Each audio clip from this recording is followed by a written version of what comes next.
அடுத்ததாக தான் தோன்றி. இத்தலம் ஆக்கூர் என்று வழங்கப்படுகிறது. மாயூரத்திற்கு மயிலாடுதுறைக்கு கிழக்கில் 10 கல் தொலைவில் உள்ளது. ஞானசம்பந்த பெருமானாரும் திருநாவுக்கரசராலும் பாடல் பெற்ற தேவார திருத்தலம் திருப்புகழ் திருத்தலமும் ஆகும். கௌமார அட்டவணைப்படி 800 ஒரே ஒரு திருப்புகழை கொண்ட திருப்புகழ் திருத்தலம். திருப்புகழ் 800. சூழ்ந்து ஏன்ற துக்க வினை சேர்ந்து ஊன்றும் அப்பில் வளர் தூண் போன்ற இக்குடிலும் உலகூடே சோர்ந்து ஊய்ந்தும் அக்கினியில் நூன் சாம்பல் பட்டு விடுதோம் பாங்கை உள் பெரிதும் உணராமே வீழ்ந்து ஈண்டி நற்கலைகள் தான் தோண்டி மிக்க பொருள் வேண்டி ஈங்கையிட்டு வரகு உழுவார் போல் வேம்பாங்குமற்று வினை ஆம்பாங்கும் மற்று விளைவாம் பாங்கில் நல் கடல்கள் தொழ ஆளாய். வாழ்ந்தான்ற கற்புடைமை வாய்ந்து ஆய்ந்த நல் தவறுகள் வான் தோன்று மற்றவரும் அடிபேண மான் போன்ற பொன் தொடிகள் தாம் தோய்ந்த நற்புயமும் வான் தீண்ட உற்ற மயில் மிசையேறி தாழ்ந்தாழ்ந்த மிக்க கடல் வீழ்ந்து ஈண்டு வெற்பசுரர் சாய்ந்து ஏங்க உற்று அமர் செய் வடிவேலா தான் தோன்றி அப்பர் குடி வாழ்ந்து ஈன்ற நல் புதல்வ தான் தோன்றி நிற்கவல பெருமாளே மிக்க பொருள்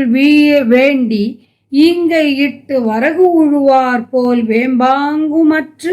வினையாம் பாங்கும் அற்று விளைவாம் பாங்கில் நல் கடல்கள் தொழ ஆளாய். தான் தோன்றி நிற்கவல பெருமாளே நல் கடல்கள் தொழ ஆளாய். வாழ்க்கைக்கு ஏற்ற சிறந்த நல்ல நெறியில் வாய்க்கப் பெற்று ஆய்ந்து கொண்ட ஒழுக்கத்தில் உள்ள தவத்தவரும் வானத்தில் உள்ள மற்றவரும் விளங்கும் மற்றவரும் நின் திருவடியை விரும்பி போற்ற மான்போல் விளங்கும் பொன் வளையல்களை அணிந்த வள்ளிநாயகி தெய்வ யானை ஆகிய இருவரும் அணிந்த நல்ல தோள்களும் மற்ற அங்கங்களும் பொருந்துமாறு உயர்ந்துள்ள மயில் மீது ஏறி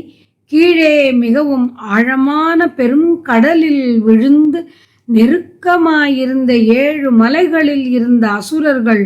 தளர்ந்து வருந்துமாறு சென்று போர் செய்த கூர்மையான வேலை உடையவனே தான் தோன்றி அப்பர் என்னும் திருப்பெயரை கொண்ட சிவபெருமான்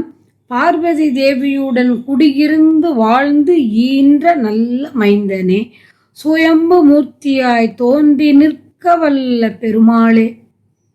சூழ்ச்சி பொருந்தியுள்ள துக்கம் தரும் வினைகள் ஒன்றாய் கூடி நிலை பெறுதற்கு இடமானதும் நீரில் வளர்வதுமான தூண் போன்ற இந்த சிறிய குடிலானது உடல்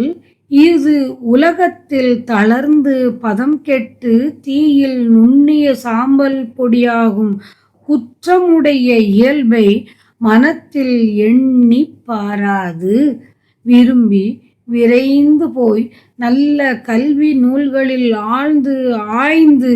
அறிந்து நிறைய பொருளை தேட வேண்டி பொன்னாலான ஏரை கொண்டு வரகுக்கு உழுபவர் போன்று உள்ளம் வருந்தும் தன்மையும் வினை பெருகும் தன்மையும் நீங்கி நல்ல கதியில் விளையும் தன்மையிலே நின் திருவடிகளை நான் தொழும்படியாய் என்னை ஆழ்வாயாக என்னை ஆள வேண்டும் என்று வேண்டியவாறு